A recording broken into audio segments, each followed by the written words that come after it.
നമസ്കാരം. ഇന്നിവിടെ പുതിയൊരു ആളെ നവജീവനം നേച്ചർ ലിവിങ് ഹോം പരിചയപ്പെടുത്തുകയാണ്.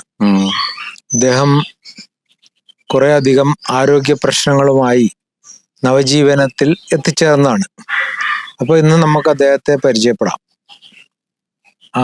എന്താണ് പേരെന്താ? എന്റെ പേര് തോമസ്. തോമസ്. വീട്? എന്റെ വീട് കോട്ടയം അയർക്കുന്നം. കോട്ടയം അയർക്കുന്നത്തും വന്നു. അതെ. നവജീവനത്തിൽ എത്തിച്ചേർന്നു. ആരോഗ്യ പ്രശ്നങ്ങളൊക്കെയാണ് താങ്കളുടെ പ്രശ്നം. അതെ. അപ്പൊ എന്തൊക്കെയാണ് ആരോഗ്യ പ്രശ്നങ്ങൾ ഉണ്ടായിരുന്നത്?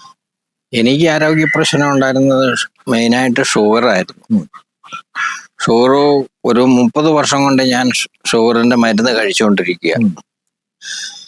മരുന്നും അതിനോടൊപ്പം തന്നെ ഇഞ്ചക്ഷനും ഉണ്ട്, വാക്സിനൂടെ ഉണ്ട്. അതുകൂടെ എടുത്ത് ഇപ്പം ഇങ്ങനെ 30 വർഷം കൊണ്ട് ഇങ്ങനെ ചികിത്സയിൽ പോരുകയായിരുന്നു. പക്ഷെ അതിന് കുറവൊന്നും വിട്ടുമാറുന്ന ഒരു അസുഖം അല്ലാത്ത ആണെന്ന് ഡോക്ടർ പറയുന്നില്ല. അതുകൊണ്ട് പിന്നെ ആ മരുന്ന് അങ്ങനെ തുടർന്ന് പോവുകയായിരുന്നു. മരുന്ന് കഴിച്ചാൽ മാറുന്ന രോഗമാണ് പ്രമേഹം എന്ന് പറഞ്ഞിട്ടുണ്ടോ? മരുന്ന് കഴിച്ചാൽ മാറുമെന്നൊന്നും പറഞ്ഞിട്ടില്ല. അതിനെ കൺട്രോൾ ചെയ്യാനായിട്ട് ഉള്ള കൺട്രോൾ ചെയ്ത് നിർത്താമെന്നുള്ളതേ ഉള്ളൂ. അല്ലാണ്ടിട്ട് വിട്ടുമാറുന്ന ഒരു അസുഖം അല്ലെന്നാണ് ഡോക്ടറുടെ അഭിപ്രായം. എത്ര ഡോക്ടർമാരെ കണ്ടിട്ടുണ്ട്? ഞാന് 3-4 ഡോക്ടർമാരെ കണ്ടിട്ടുണ്ട്. എന്താ ഡോക്ടർ മാറി കാണാൻ കാരണം എന്താ?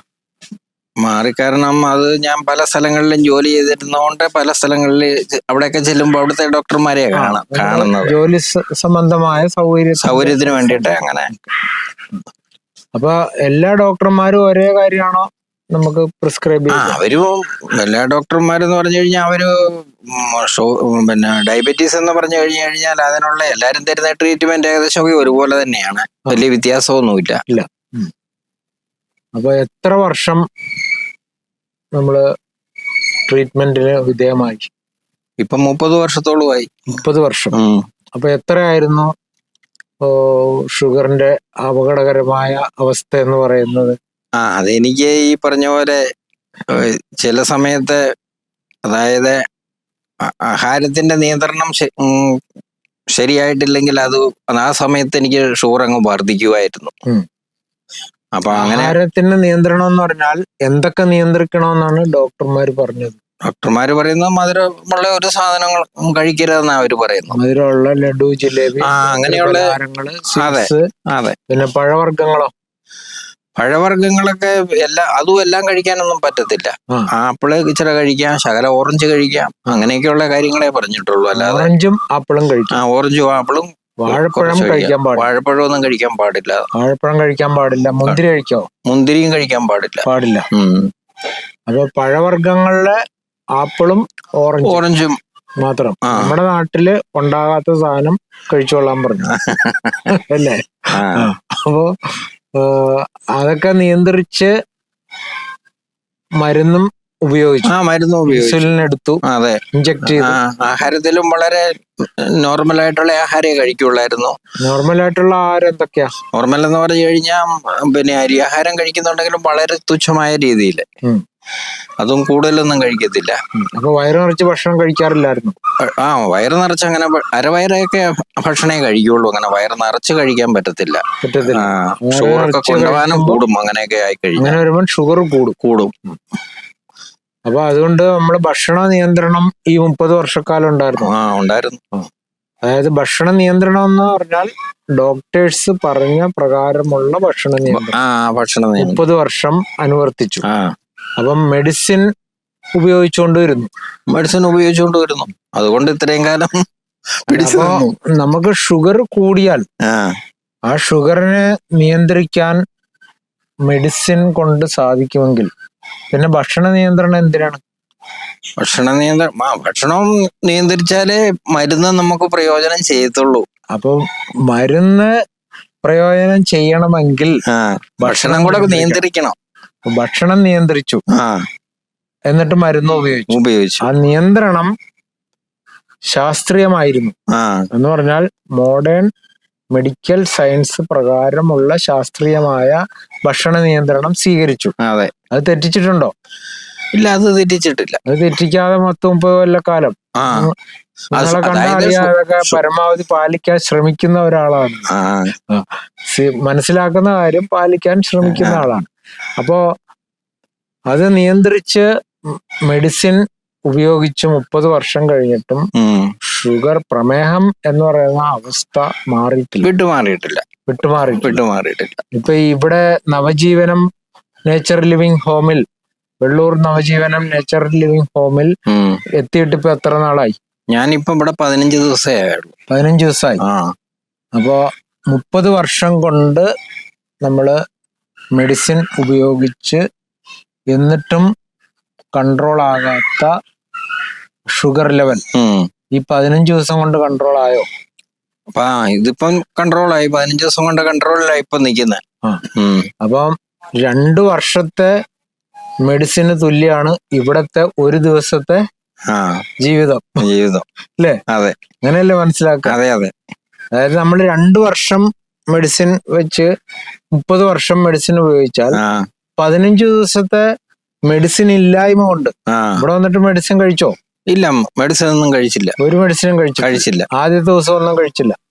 ആദ്യത്തെ ദിവസം ഇല്ല, കഴിച്ചില്ല. ഇവിടെ വന്ന അന്ന് മുതലേ കഴിക്കുന്നില്ല, ഉപേക്ഷിച്ചു. 30 വർഷമായിട്ട് മെഡിസിൻ കൊണ്ട് ജീവിച്ചിരുന്ന ഒരാള് ഇവിടെ വന്ന അന്ന് ദിവസം മുതൽ മെഡിസിൻ ഉപേക്ഷിച്ചു.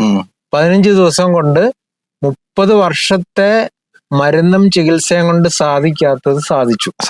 അതല്ലേ സംഭവിച്ചത്? അതെ. അപ്പൊ ഇനി അതെങ്ങനെ മുന്നോട്ട് കൊണ്ടുപോകാനാ ഉദ്ദേശിക്കുന്നത്? അതിപ്പം ഇവിടെ പറഞ്ഞിരിക്കുന്ന രീതിയിലുള്ളതായ പിന്നെ ഭക്ഷണ നിയന്ത്രണമാണ് മുഖ്യമായിട്ട്. ഭക്ഷണം നിയന്ത്രിച്ച് നമ്മളെ അതുപോലെ തന്നെ ഈ ഭക്ഷണ നിയന്ത്രണം ഉണ്ടെങ്കിലേ നമുക്ക് ഈ അസുഖത്തെ നിയന്ത്രിച്ചു പോകാൻ പറ്റത്തുള്ളൂ. അതായത് ഇപ്പൊ ഒരു കാര്യം മനസ്സിലായോ? ശരിയായ ഭക്ഷണ നിയന്ത്രണം കൊണ്ട് എല്ലാം സാധ്യമാണ്. അപ്പൊ മെഡിസിൻ ആവശ്യമില്ല. എന്നാൽ മെഡിസിൻ കഴിച്ചുകൊണ്ട് ഭക്ഷണ നിയന്ത്രണം ഇല്ലെങ്കിൽ ഒന്നും സാധ്യമല്ല. പക്ഷെ മെഡിസിൻ ഉപേക്ഷിച്ചിട്ട് ഭക്ഷണം നിയന്ത്രിച്ചപ്പോ ശരിയായ ഭക്ഷണം നിയന്ത്രിക്കുക എന്ന് പറഞ്ഞാൽ ഭക്ഷണം കഴിക്കാതിരിക്കല്ലോ. അല്ലല്ല, ശരിയായ ഭക്ഷണം മാത്രം കഴിക്കുക. നമുക്ക് അവിടെ പഠിപ്പിച്ച ഭക്ഷണ രീതികൾ ഫോളോ ചെയ്താൽ മെഡിസിൻ 30 കൊല്ലം കൊണ്ട് സാധിക്കാത്ത കാര്യം നമുക്ക് 15 ദിവസം കൊണ്ട് സാധിച്ചു. അപ്പൊ അത് നല്ലൊരു സന്ദേശമാണ്. അത് ഒരുപാട് ആളുകൾക്ക് ആ ഒരു സന്ദേശം കൊടുക്കാൻ അത് ഉപകരിക്കും. നമ്മുടെ ഈ ഭക്ഷണ നിയന്ത്രണം കൊണ്ട് ഭക്ഷണ നിയന്ത്രണം മാത്രമല്ലല്ലോ, ഇവിടെ വേറെ എന്തൊക്കെ പരിപാടി ഇല്ലേ? ഉണ്ട്. എന്തൊക്കെയാണ്? മസാജ് നടക്കുന്നുണ്ടായിരുന്നു. മസാജ് ചെയ്യുന്നുണ്ട്.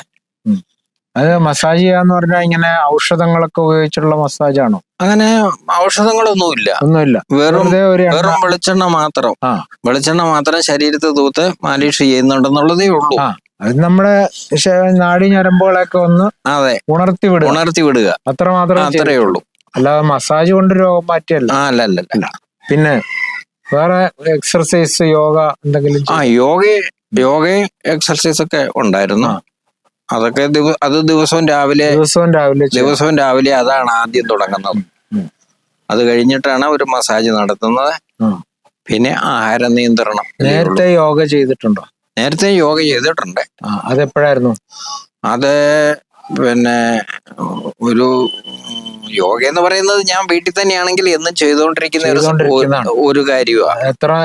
എത്ര നാളു മുമ്പാണ് ചെയ്യാൻ തുടങ്ങിയത്? ഒരു 15-20 വർഷത്തോളമായി. അപ്പോ ഭക്ഷണ രീതി ശരിയാക്കാത്തത് കൊണ്ട് യോഗ പോലും ഫലപ്രദമായില്ല. അതായത് യോഗ എന്ന് പറഞ്ഞാൽ പലരും തെറ്റിദ്ധരിച്ചിരിക്കുന്നത് കുറച്ച് എക്സർസൈസ് ചെയ്യലാണ്.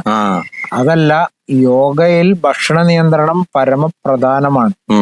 ശരിയായ ഭക്ഷണം മാത്രം ഉപയോഗിക്കുന്നതും കൂടി ചേരുന്നതാണ് യോഗവിദ്യ.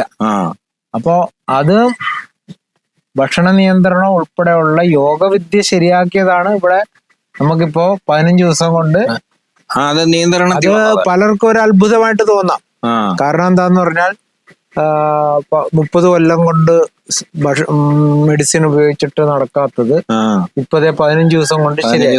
പക്ഷെ ഈ 15 ദിവസത്തെ ഭക്ഷണ നിയന്ത്രണവും യോഗ പോസുകളുടെ പ്രാക്ടീസും എന്ന് പറയുന്നത് അത് ശരിക്കുള്ളൊരു യോഗവിദ്യയാണ്. അപ്പൊ അതിന്റെ വിജയമാണ് ഇപ്പൊ നിങ്ങൾക്ക് ഗുണകരമായിട്ട് ഭവിച്ചിരിക്കുന്നത്. അപ്പൊ അത് തീർച്ചയായിട്ടും എല്ലാവർക്കും അതൊരു വലിയ സന്ദേശമാണ്. നമുക്ക് തുടർന്ന് പലർക്കും ഉള്ള വലിയ വലിയ പ്രശ്നങ്ങൾക്ക് ഇത്തരം കാര്യങ്ങൾ, ഇപ്പോ പ്രമേഹം എന്ന് പറയുന്നത് ഈ നവജീവനം നേച്ചർ ലിവിങ് ഹോമിലെ രീതി അനുസരിച്ച് ഏറ്റവും നിസ്സാരമായി മാറ്റിയെടുക്കാവുന്ന ഒരു രോഗാവസ്ഥയാണ് എന്ന് മനസ്സിലായില്ലേ? തീർച്ചയായിട്ടും. അപ്പൊ അതിനി ഇവിടെ പഠിച്ചത്, പരിശീലിച്ചത് ഇത് നമ്മൾ തുടർന്നുകൊണ്ട് പോയാൽ പിന്നെ ജീവിതകാലത്ത് ഇനി പ്രമേഹത്തിന് മാത്രമല്ല വേറെ എന്തെങ്കിലും കാര്യത്തിന് മരുന്ന് കഴിച്ചോളാൻ പറഞ്ഞിട്ടുണ്ടോ ഇവിടെ? ഒരു കാര്യത്തിനും നമുക്ക് മരുന്ന് കഴിക്കേണ്ട ആവശ്യമില്ല. ഒരു കാര്യത്തിനും ഇനി മരുന്ന് കഴിക്കരുതെന്നാണ് പറഞ്ഞിരിക്കുന്നത്. അപ്പോ പലരും തെറ്റിദ്ധരിക്കും, എന്തെങ്കിലും അത്യാവശ്യം വന്നാൽ എന്ത് ചെയ്യും?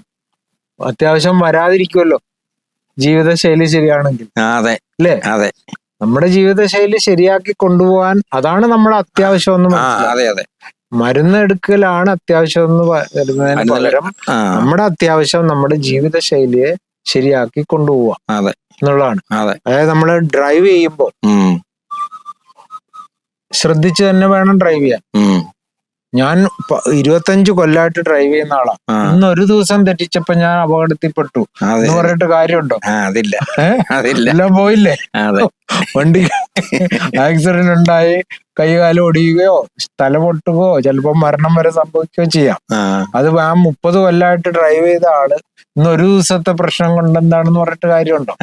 എന്ന് പറഞ്ഞതുപോലെയാണ് നമ്മുടെ ജീവിതശൈലി ജീവിതകാലം മുഴുവൻ തുടർന്നുകൊണ്ട് പോകണം, ശരിയാക്കി നിർത്തേണ്ടതാണ്. അതിന്റെ അപകടം നമുക്ക്, അതിന്റെ ദോഷങ്ങൾ നമുക്ക് എപ്പോഴും അപകടകരമായ അവസ്ഥയിലേക്കാണ് പോകുന്നത്. അപ്പൊ അത് ഇവിടെ വന്നപ്പോ നന്നായിട്ട് ബോധ്യപ്പെട്ടു. വീട്ടിൽ ചെന്നാൽ അത് തുടർന്ന് പോകാനുള്ള അന്തരീക്ഷം ഉണ്ടോ?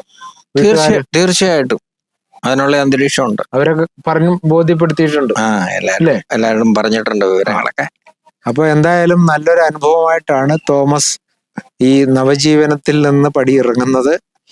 ഇനിയും ഒരു രോഗവും കൊണ്ട് വീണ്ടും ഇവിടെ വന്ന് കിടക്കേണ്ട സാഹചര്യം ഉണ്ടാകാതിരിക്കട്ടെ.